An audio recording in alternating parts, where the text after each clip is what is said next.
అందరికీ నా హృదయపూర్వక నమస్కారం.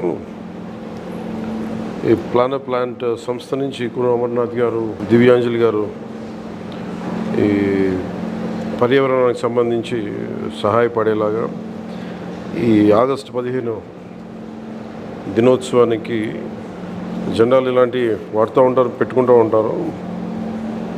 కానీ ఇవి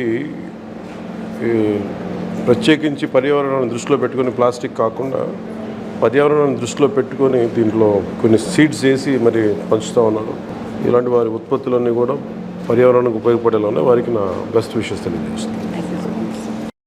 అలాగే వినాయక చవితికి కూడా ఈ మట్టి విగ్రహం వాడటం కూడా వారికి నా అభినందనలు తెలియజేస్తూ ఉన్నాను. దీనివల్ల పూజ ఇది ఒకటే కాకుండా పర్యావరణం కూడా చాలా మంచిది. లోపల పూజ అయిపోగానే అది వెంటనే దీని నుంచి ఒక మొక్క వచ్చేలాగా చేస్తూ ఉన్నాను. వారికి నా అభినందనలు. Thank you.